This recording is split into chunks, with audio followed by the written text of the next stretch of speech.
So in last class, we started acid, bases, and salts.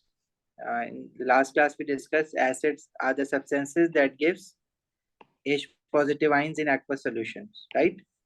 The definition of acid that you need to write in your exam is acids are proton donors.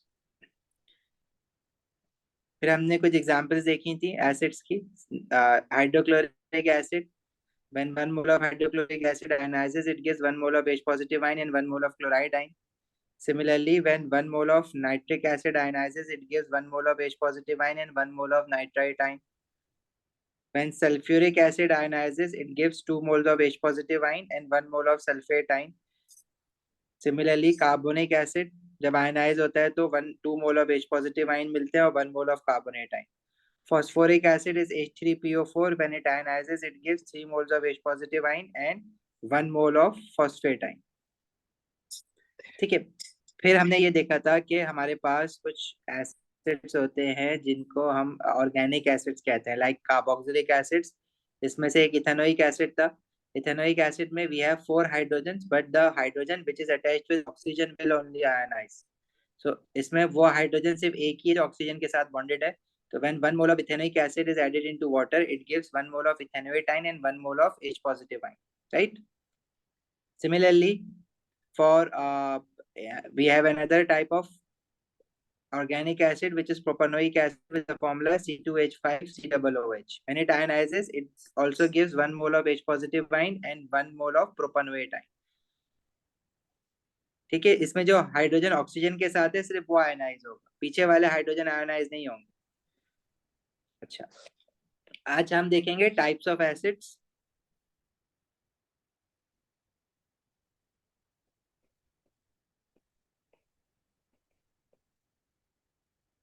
We have 2 types of acids: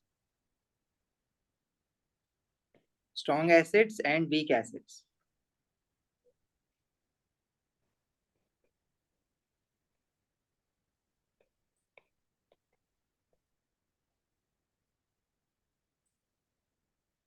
Strong acids की definition क्या होती है? Strong acids are those acids that ionizes completely in aqueous solution.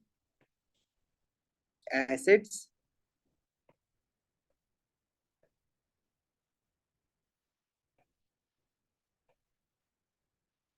that ionizes completely in aqueous solution are known as strong acids. अच्छा, ये जो ionization का word है इसकी जगह हम डिसोसिएशन का वर्ड भी यूज कर सकते हैं. मतलब एसिड दैट आयनाइजेस और dissociates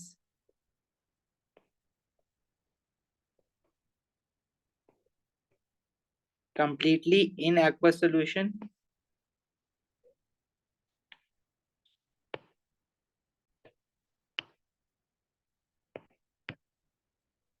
are known as strong acids. For example, hydrochloric acid is a strong acid. When we add hydrochloric acid into water, it ionizes to give H positive ion and Cl negative ion. अच्छा, weak acids क्या होते हैं?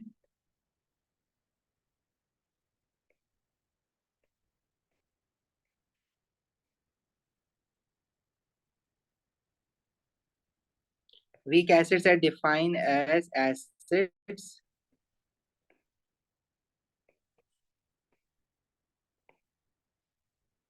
that ionizes or dissociates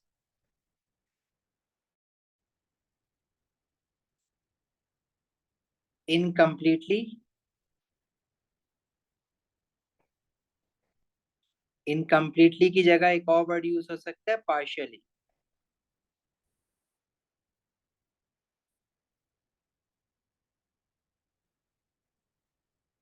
In aqueous solution.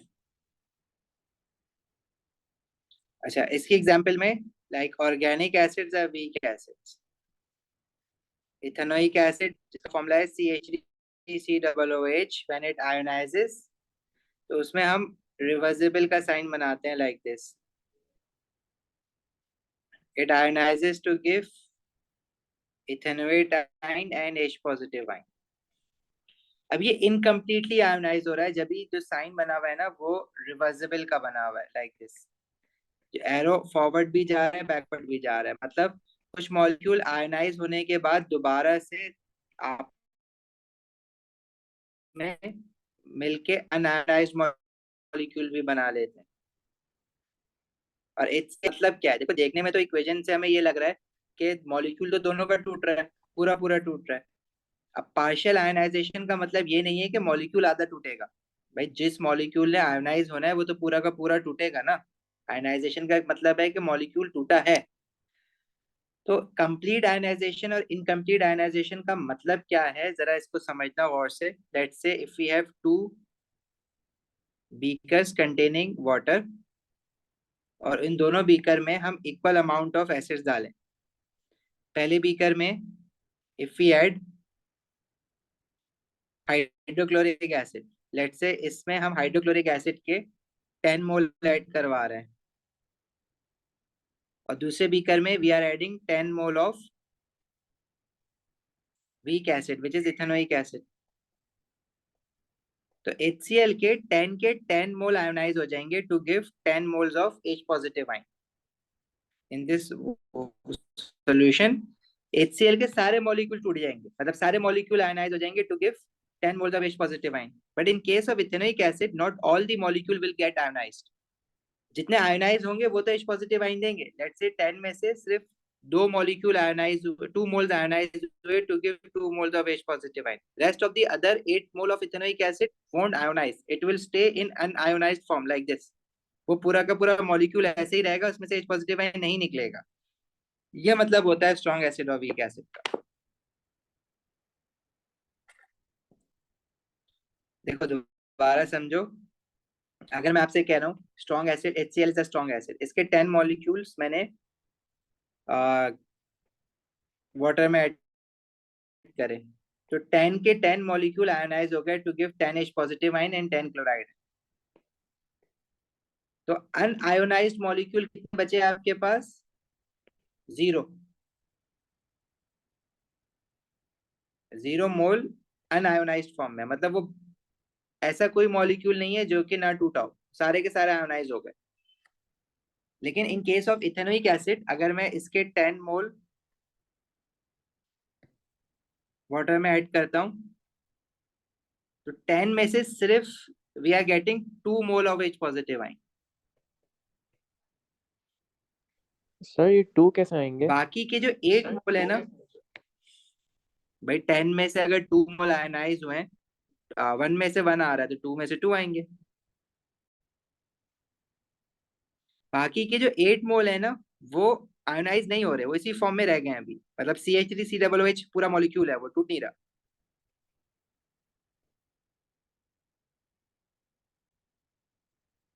समझ आई बात अब?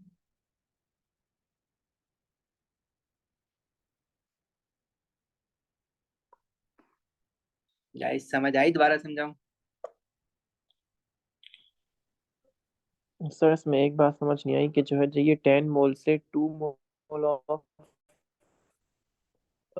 Hydro. वो तो मैंने अपनी मर्जी से एग्जांपल ले ली ना, बस मैं ये बताना चाह रहा हूँ कि 10 में से 10 के 10 नहीं आयोनाइज हुए। अब मैंने कह दिया कि 2 आयोनाइज हुए। जब 2 मोल आयोनाइज होंगे तो 1 मोल ऑफ इथेनोइक एसिड में से कितने मोल ऑफ H पॉजिटिव आयन निकलते हैं? 1 निकलते हैं। इक्वेशन के हिसाब से देखो, 1 mole of ethanoic acid will give जी 1 sir. Mole of H positive ion. If I am saying 2 mole ionize हुए हैं, तो कितने मिलेंगे? 2 मोल। ओके सर, ठीक है सर। अच्छा, ये मैं सर अपने पास से कह रहा हूँ 2 मोल आयोनाइज हुए, क्या नहीं सर, पता मैं 3 यही हुए हो। समझा कि ये आप स्पेसिफिक बात कर रहे हैं। हाँ, लेकिन 10 के 10 आयोनाइज नहीं होंगे, मैं ये कहना चाह रहा हूँ। 10 से ओके कम सर, आई आयोनाइज होंगे, अंडरस्टैंड। वो वीक एसिड। स्ट्रॉन्ग एसिड में अगर आप 10 डालोगे तो 10 के 10 आयोनाइज हो जाएंगे, 20 डालोगे तो 20 के 20 आयोनाइज हो जाएंगे। ठीक है?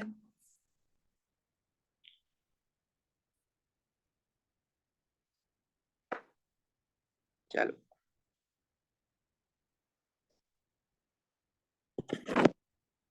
अच्छा, दूसरे हमारे पास जो कंपाउंड होते हैं वो होती है बेसिस।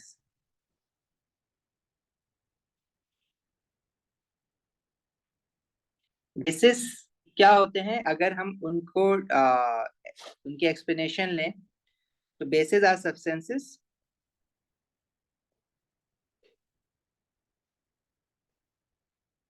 ये चैप्टर का नाम क्या है? एसिड बेसिस एंड सॉल्ट्स ना। तो bases are substances that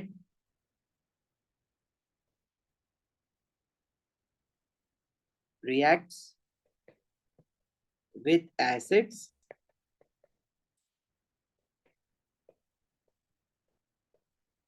to produce salt and water. Salt भी डिस्कस करेंगे अभी, वाटर तो आपको पता ही है क्या होता है। अच्छा, बेसिस बेसिकली मेटल ऑक्साइड्स होती हैं, मतलब मेटल के साथ जब ऑक्सीजन बॉन्डेड होता है तो उसको हम मेटल ऑक्साइड कहते हैं। और अगर वो मेटल ऑक्साइड है, ऑक्सीजन नॉन मेटल है, और मेटल और ऑक्सीजन जब बॉन्डेड है तो वो जो कंपाउंड बनेगा वो क्या होगा? It should be an ionic compound.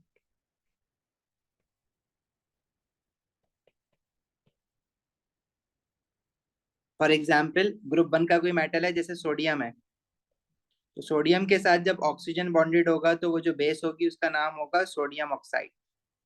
और उसका फॉर्मूला क्या होगा? Sodium is +1, oxide is 2 negative, तो formula would B Na2O।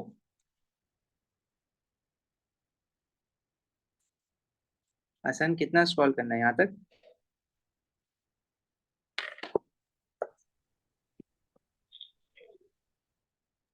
Okay sir, done, thank you sir. अच्छा जी, इसी तरह ग्रुप 1 मेटल ऑक्साइड और कौन सी हो सकती है? Potassium oxide.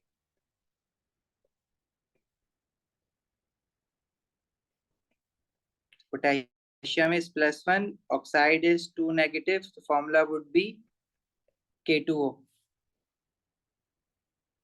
Group 2 metal oxides भी बेसिस होती हैं, like calcium oxide. What should be the formula for calcium oxide? Calcium is 2 positive, oxide is 2 negative. अब इन दोनों में 2 और 2 को we can simplify further by dividing it by 2.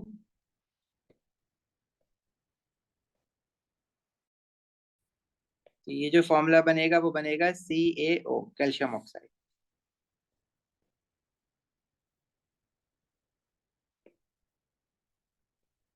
What about magnesium oxide? Formula for magnesium oxide would be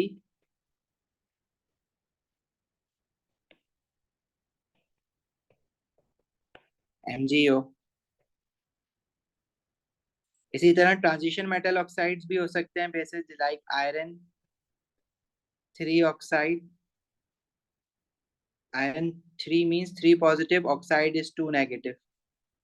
This formula would be Fe2O3। ठीक है, formula making आती है, hope अगर नहीं है तो रिकॉल कर लेना प्लीज, बहुत जरूरत पड़ने वाली है चैप्टर में फॉर्मूला मेकिंग की। तो bases are metal oxides and these bases they react with acids to produce salt and water। Basis को हम लोग एक जो डेफिनेशन में डिफाइन करेंगे अब, वो इस तरह से करेंगे।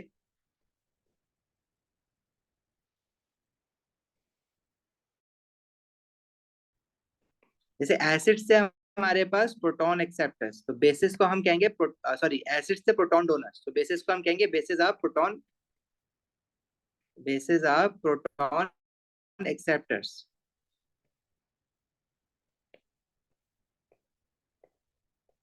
एसिड डोनेट कर रहा है प्रोटॉन को और ये एक्सेप्ट करते हैं प्रोटॉन को।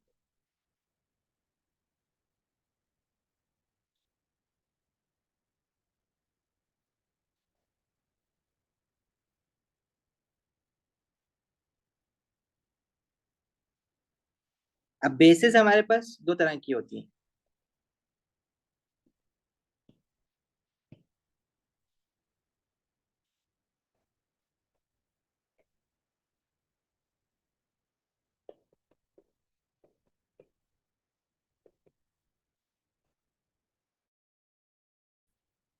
सम bases are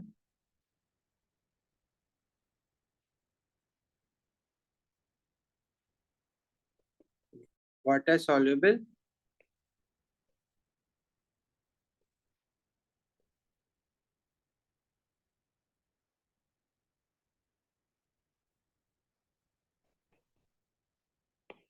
and some bases are water insoluble.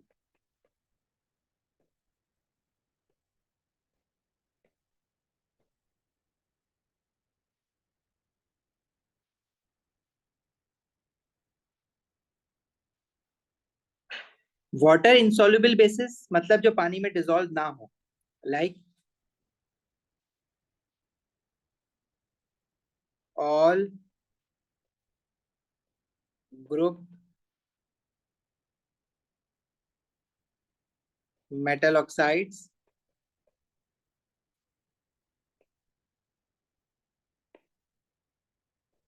other than group 1 metal oxides.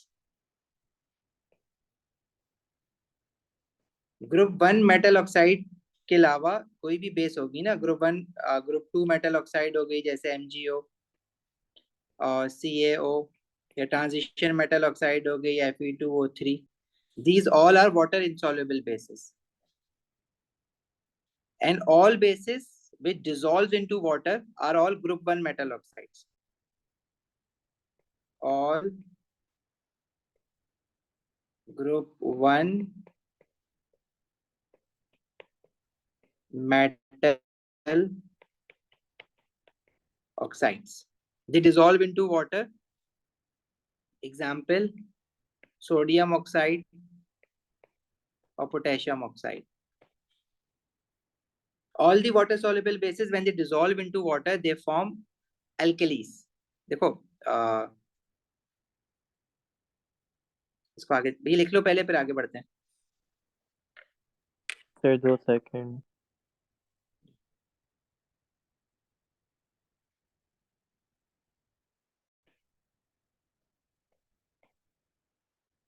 Water soluble bases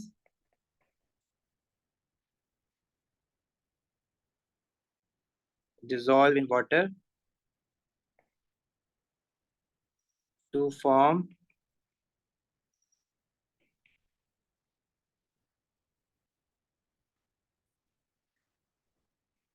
metal hydroxides. Metal hydroxides are also known as alkalis. ये अभी मैं समझाता हूँ आगे. सर ये सिर्फ ग्रुप 1 के ही सॉल्युबल होते हैं वाटर में? यस, सिर्फ ग्रुप 1 मेटल ऑक्साइड सॉल्युबल होते हैं. बाकी जितने भी ग्रुप मेटल ऑक्साइड्स हैं, चाहे वो ग्रुप 2 का मेटल हो, चाहे ट्रांजिशन हो, चाहे ग्रुप 2 वाटर इनसॉल्युबल है.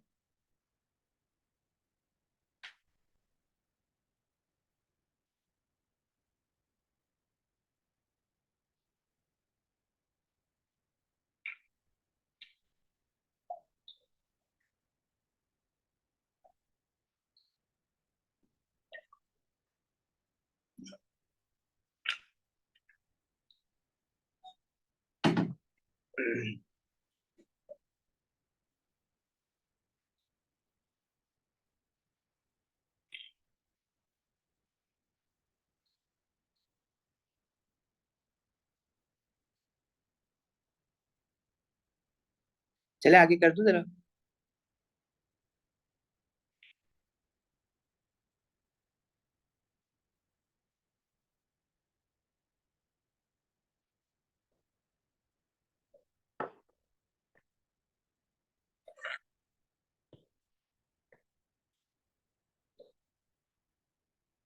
देखो, मेटल हाइड्रो एल्कलीस, बेसिकली अगर हम एल्कलीस को डिफाइन करें ना,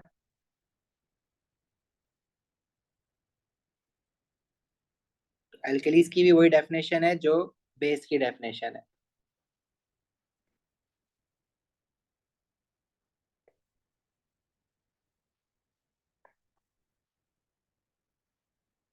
alkalis are proton acceptors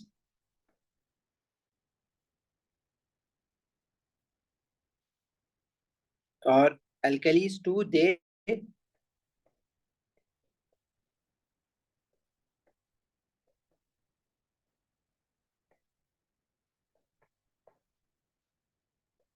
react with acids to produce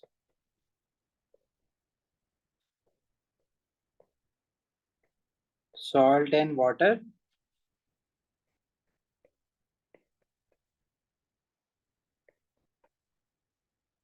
Alkalis are also ionic compounds.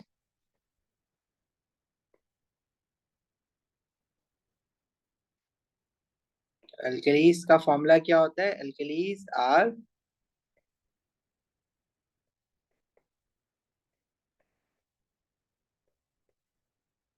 metal hydroxides. Metal hydroxides क्या होते हैं? यस रामीन बेटा जा सकते हो। अब किसी का अगर कल मिड टर्म है तो वो जा सकते हैं, वैसे आज क्लास की स्ट्रेंथ बहुत कम है। ओके देखो हाइड्रोक्साइड आइन हमने मॉलिक्यूलर आइंस में पढ़ा है। The formula for OH-1. If a metal is bonded with a hydroxide ion, then it means it is an alkali. For example,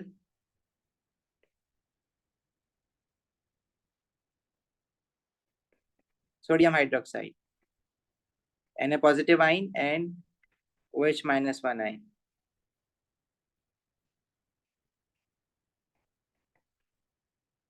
NaOH. Sir ionic compound तो sir water insoluble में से भी हो सकते हैं।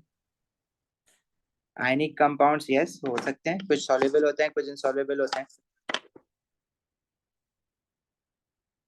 सारे बेसिस तो वाटर सॉल्युबल नहीं होते ना, सारे एल्कलीज भी वाटर सॉल्युबल नहीं होते, सिर्फ ग्रुप 1 मेटल ऑक्साइड्स और मेटल हाइड्रोक्साइड वाटर सॉल्युबल होते हैं। लाइक अल्कली हमारे पास ग्रुप 2 मेटल हाइड्रोक्साइड भी हो सकता है, लाइक मैग्नीशियम हाइड्रोक्साइड। इसका फॉर्मूला क्या बनेगा? Magnesium is 2 positive, hydroxide ionide is OH-1। Formula is MgOH2। Sir लेकिन ये तो ग्रुप टू का है मैग्नीशियम हाइड्रोक्साइड, लेकिन अल्कलीज तो सिर्फ वाटर सॉल्युबल में होते हैं।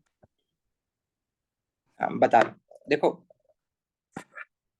अगर हमारे पास कोई ग्रुप 1 मेटल ऑक्साइड है ना, लाइक सोडियम ऑक्साइड और पोटेशियम ऑक्साइड या मैग्नीशियम ऑक्साइड और कैल्शियम ऑक्साइड, इन सबको अगर हम वाटर में ऐड करें,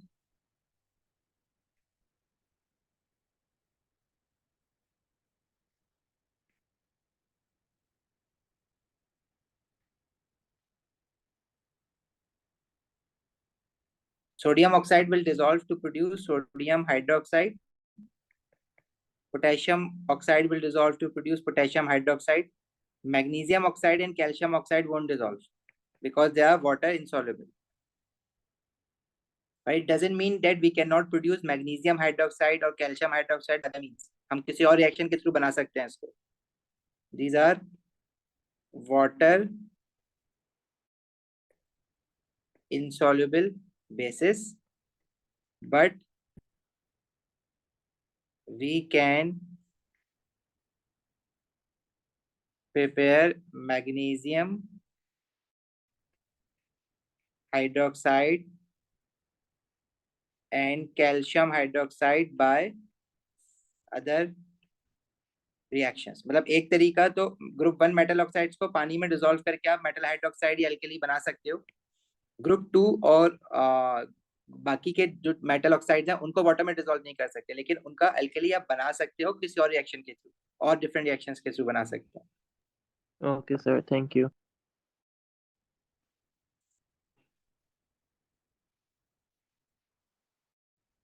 अच्छा एल्कलीज भी बेसिस कहलाए कह जा सकता है, मतलब अगर हम कहना कि बेसिस हमारे पास दो टाइप हैं, तो वी आर सेइंग ना कि we have two types of bases, soluble and insoluble.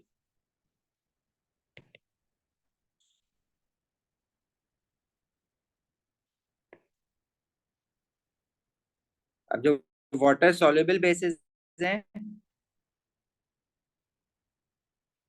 उनको हम एल्कलीज कहते हैं जब वो डिसॉल्व हो जाती है, मतलब water soluble metal oxides when dissolve into water they form alkalis. When they dissolve in water they form alkalis. Alkalis भी बेसिस की अम्ब्रेला में ही आती है, एल्कलीज को भी बेसिस कहा जा सकता है। और जो वाटर इनसॉल्युबल बेसिस हैं वो पानी में डिसॉल्व नहीं हो रही है, वो डायरेक्टली यहाँ से अल्केली नहीं बना रही है, ठीक है। मतलब बेसिस और अल्केलीज, हम अल्केलीज को बेसिस भी कह सकते हैं क्योंकि उन्हीं में से निकल के आ रही है ना। थोड़ा स्क्रॉल अप करेंगे।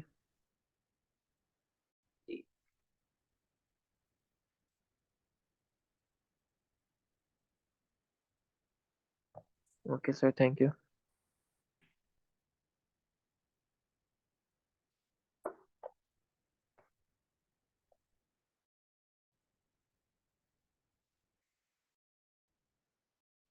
सही है यहाँ तक? कोई सवाल किसी का? सन्नाटा क्लास में। अबीहा, अलीशा, आयशा, हसन, इर्तिजा, मंतशा, मुसद्दिक, अब्दुल्ला, रेहान, सिमल। आप लोगों का मिड टर्म नहीं है कल? सर ध्यान से। आफ्टर 20, सर आफ्टर 20 दिसंबर है। बाकी लोगों का प्राइवेट और बाकी सब?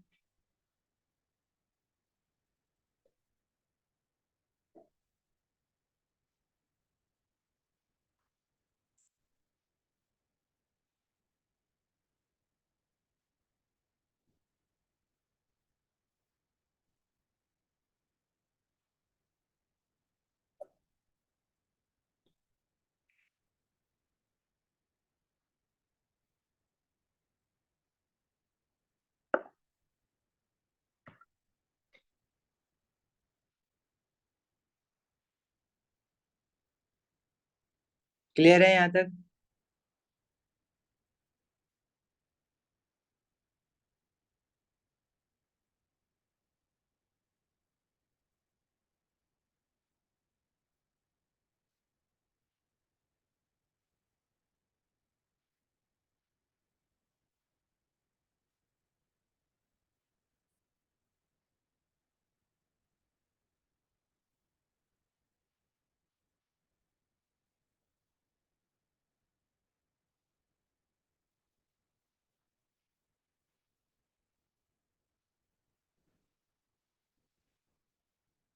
चलो।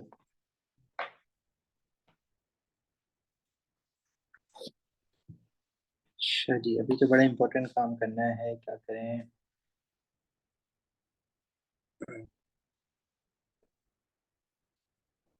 अच्छा, अभी हमें देखने रिएक्शंस ऑफ एसिड्स।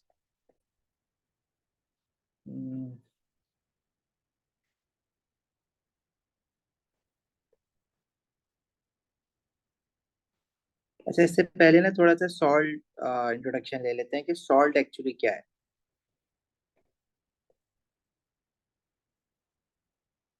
बेसिकली वो भी आयनिक कंपाउंड्स ही होते हैं, and they are produced by the reaction of acids usually.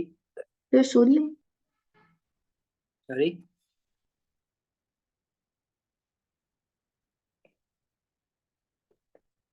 Sir, sodium और is a salt, right? Sodium chloride is a salt. ठीक है, अब जैसे हमारे पास जो सॉल्ट होता है ना, उसमें एक कैटाइन होता है, मेटल पॉजिटिव आयन यूजुअली, और एक एनाइन होता है। Anion are negatively charge particles and cations are positively charge particles. Cation इसमें बेसिकली हमारे पास मेटल आइन होते हैं,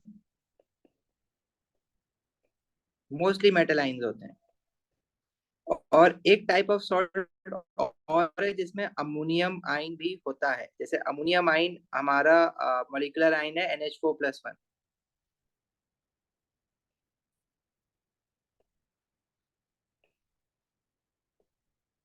बाकी एनाइंस हमारे पास बहुत सारी टाइप्स के नॉन मेटल आइन होते हैं।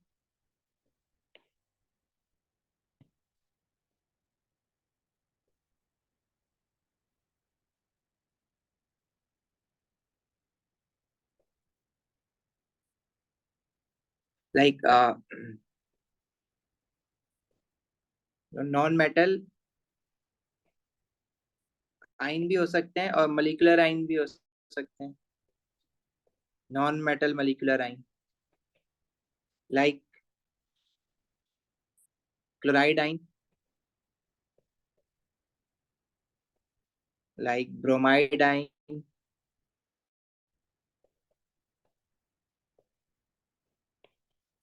लाइक सल्फेट आइन, एक मॉलिक्यूलर आइन है।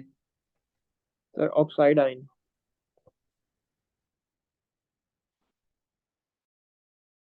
ऑक्साइड आइन नहीं होता सॉल्ट में, सर बताऊंगा। Calcium like ion. नाइट्रेट आइन, लाइक सल्फाइड आइन। Sir sir nitrite. Calcium ion होता है। बिल्कुल होता है, कैल्शियम मेटल आइन में आ जाएगा ना। अच्छा। देखो आप अपनी मर्जी का कोई भी मेटल बताओ मुझे। Sulphur, carbon. कैल्शियम कह रहे हैं ना ये, और लिथियम। अपनी मर्जी का कोई भी नॉन मेटल बताओ। Non calcium metal. और उसके साथ नॉन मेटल ग्रुप 5 6 7 में से, जैसे कि क्लोराइड हो गया, कैल्शियम क्लोराइड, ये सॉल्ट है। इसी तरह मैग्नीशियम आयन होता है ना। इसी तरह अगर हम मॉलिक्यूलर आयन ले लें लिथियम के साथ, लेट से लिथियम सल्फेट, ये भी सॉल्ट है। That say if we take iron 3 carbonate, sir oxygen भी तो ये नॉन भी एक मेटल है। टाइप ऑफ ऑक्सीजन का मैं बता रहा हूँ। कैल्शियम क्लोराइड का फॉर्मूला CaCl2, मैग्नीशियम सल्फाइड का फॉर्मूला Mgs, लिथियम सल्फाइड का formula Li2s, iron 3 carbonate is Fe2CO3। I hope formula आपको बनाने आते हैं। अगर नहीं आते तो फॉर्मूला मेकिंग वाली क्लास को एक बार फिर देख लेना, क्योंकि बहुत जरूरत पड़ने वाली है। Alisha, cations are positively charged ions and anions are negatively charged ions. The difference is cations are positive and anions are negative. Sir इसको ऐसे भी याद रख सकते हैं ना कि मतलब ग्रुप 1 से लेकर ग्रुप 4 तक ओके ग्रुप 3 तक, ग्रुप सर, 3 तक। ग्रुप 4 में दो कैटाइंस होते हैं, मेटल आयन, लेड और टिन। Okay sir.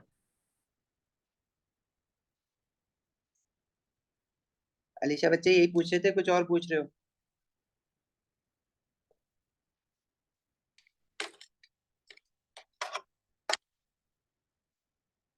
देखो ऑक्साइड को क्यों नहीं हम कंसिडर कर रहे, क्योंकि जो मेटल ऑक्साइड होती है ना, उनको हम बेस कहते हैं, उनको हम सॉल्ट नहीं कहते।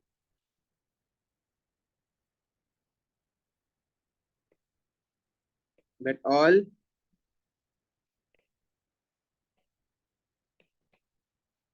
metal oxides are bases, they are not salts. And all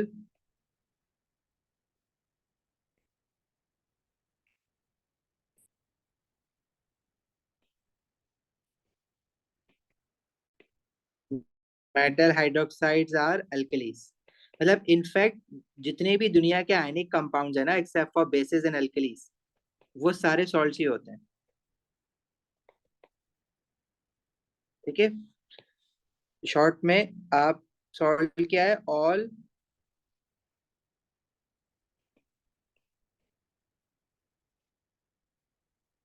ionic compounds accept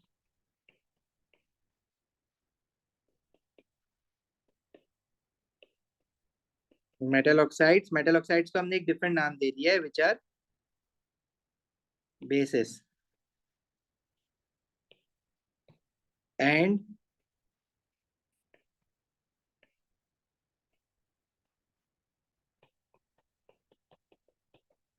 metal hydroxide which are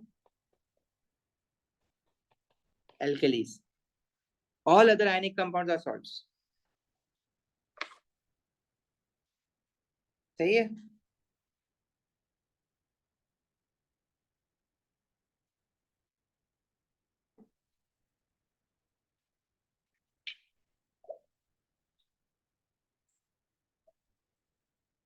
clear है यहाँ तक?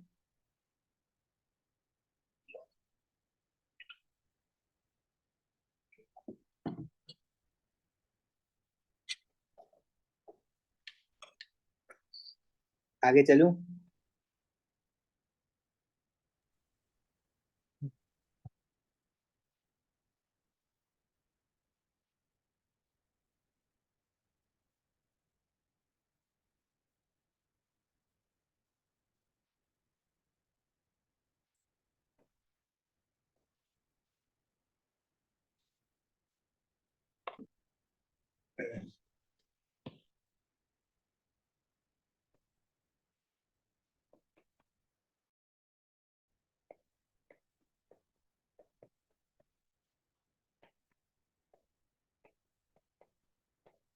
हमें एक्चुअली देखने हैं reactions of acids.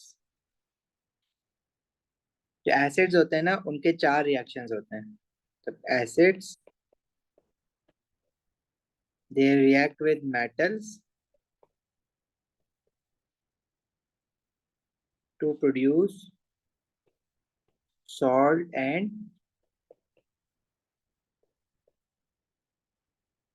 Hydrogen gas. Hydrogen gas का फॉर्मूला क्या होता है? H2। Similarly acids they react with bases. Bases क्या है? Metal oxides.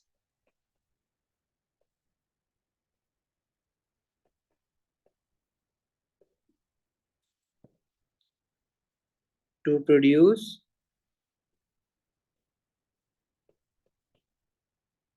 salt and water. Water is H2O.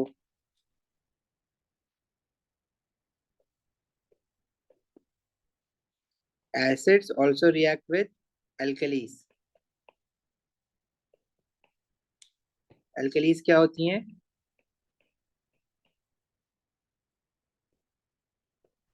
Metal hydroxides. Acid react with alkalis, they produce salt and water.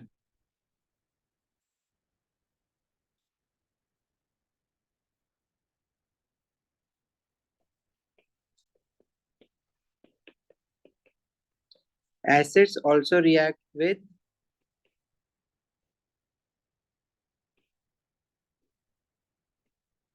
metal carbonates. And when acid react with metal carbonates, they produce salt, water and carbon dioxide gas.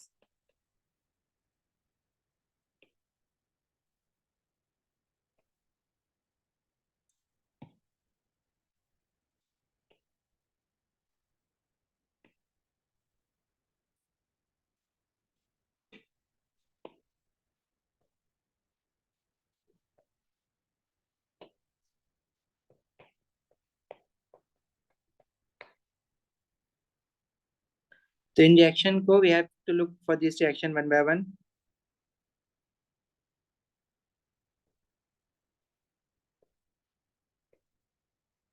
First is when acid react with metals, we get salt and hydrogen gas. अब हमारे पास acids जो है उसमें से हम example ले लेते हैं लाइक हाइड्रोक्लोरिक एसिड की। And when it react with a metal, let's say sodium metal, product में we will get a salt and hydrogen gas. अब सॉल्ट का फॉर्मूला कैसे बनेगा?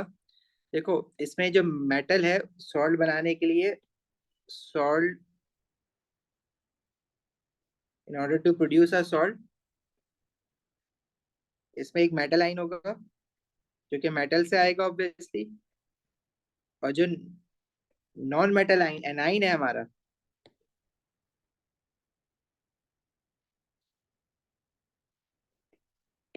देखो इसको बनाने के लिए सॉल्ट में we must have one cation and anion. Cation are positive, anion are negative. Cation will come from metal and the anion will come from the acid.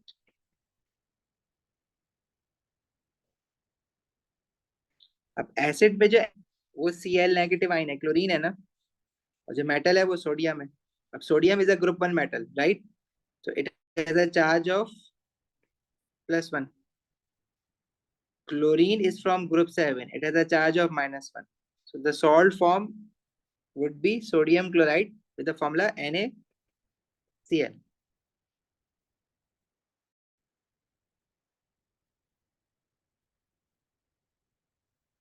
समझ आई यहाँ तक बात? यस सर, समझ में आ गई। अच्छा, अब देखो इस इक्वेशन को ना, we have to balance this equation.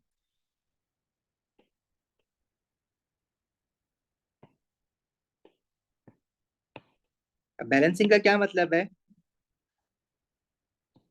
इस इक्वेशन में if we see on the left hand side of the equation, the reactant side we have one hydrogen.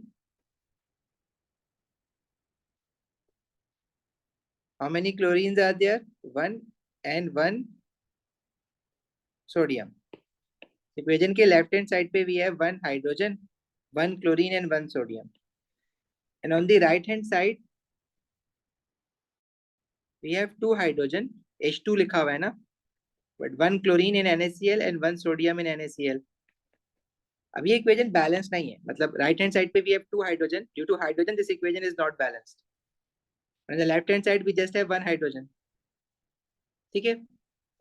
अब इस इक्वेशन को बैलेंस करने के लिए हम क्या कर सकते हैं?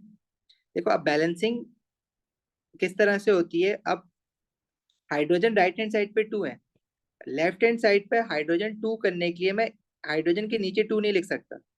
We can not change the formula of HCl. In order to balance this equation, we will have to write the number in the coefficient. HCl से पहले नंबर लिखेंगे, जैसे टू यहाँ लिखेंगे, और फिर ये नंबर क्या क्या होते हैं जो कोफिशिएंट से पहले इक्वेशन में लिखते हैं, इनको हम क्या कहते हैं? These are known as moles.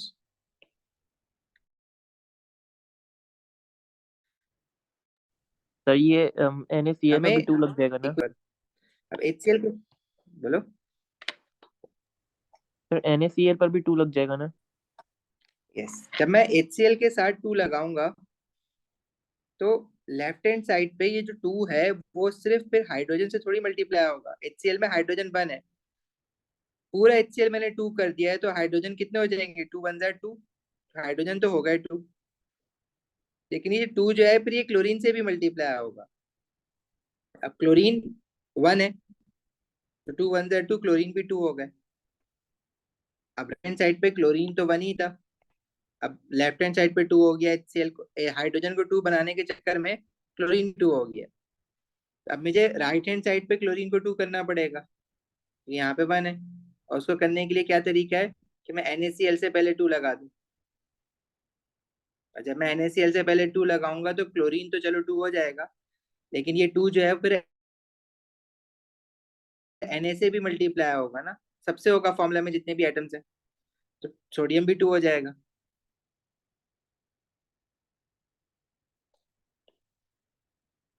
तो NaCl से पहले जब हम टू लगाएंगे तो क्लोरीन तो टू हो गया, लेकिन साथ में Na भी टू हो गया. अब लेफ्ट हैंड साइड पे सोडियम Na जो था वो तो वन ही था, राइट हैंड साइड पे टू हो गया. अब इसको इक्वल करने के लिए अब मैं सोडियम से पहले लेफ्ट हैंड साइड पे यहाँ पे टू लगाना पड़ेगा, सोडियम के बाद नहीं लगा सकते. ठीक है, ये गलत है, ये फॉर्मूला चेंज हो जाएगा, वो नहीं कर सकते. तो मुझे सोडियम से पहले यहाँ टू लगाना पड़ेगा, फिर इक्वेशन बैलेंस्ड होगी.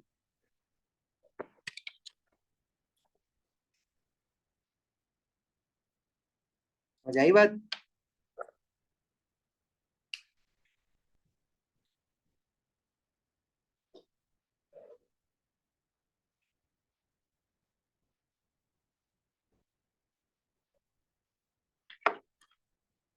और करवाऊं ऐसी कोई?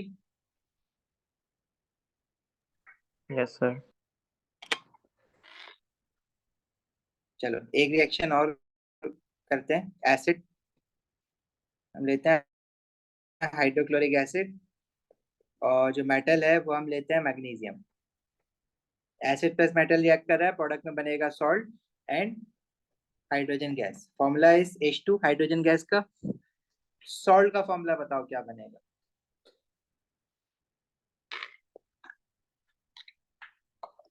जल्दी से. Sir MgCl. MgCl. Magnesium magnesium कौन से ग्रुप का क्लोराइड. है?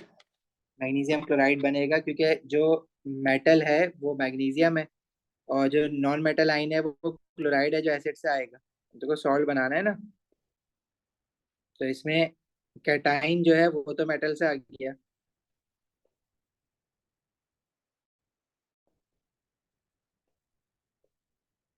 और जो एनाइन है वो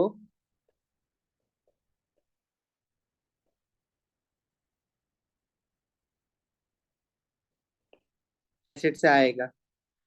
एसिड में एनाइन जो है वो क्लोराइड है, और जो मेटल है वो मैग्नीशियम है. अब मैग्नीशियम कौन से ग्रुप का है? ग्रुप 2 का है तो उस पर चार्ज क्या होगा? 2 पॉजिटिव।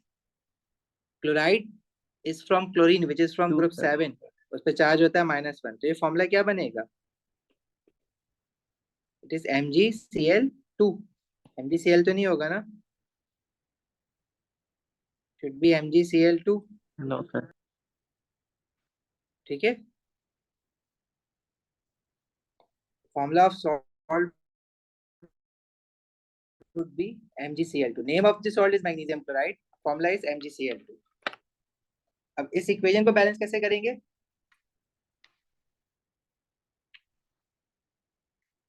राइट अगर हम लेफ्ट और राइट पे देखें तो क्या चीज इक्वल नहीं है?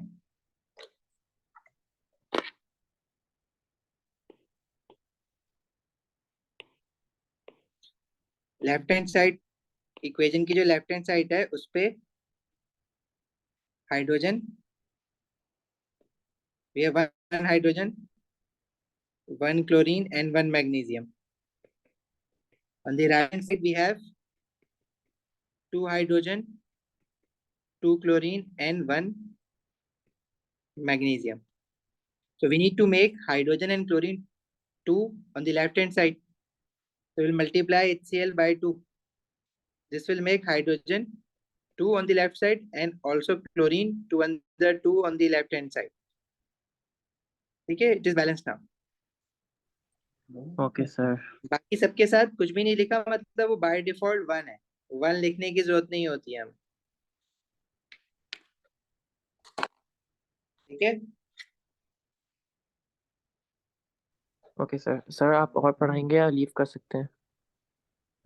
बस आज यहीं पे रोकते हैं और ओके नेक्स्ट क्लास में थोड़ा रिवाइज करके आना। नेक्स्ट आज तो बड़ी स्लो स्लो लेजी क्लास गई है हमारी, ओके सर अल्लाह हाफिज़ नेक्स्ट क्लास में हम उसको थोड़ा ज्यादा पढ़ेंगे। ठीक है, जा सकते हो आज। हाफिज।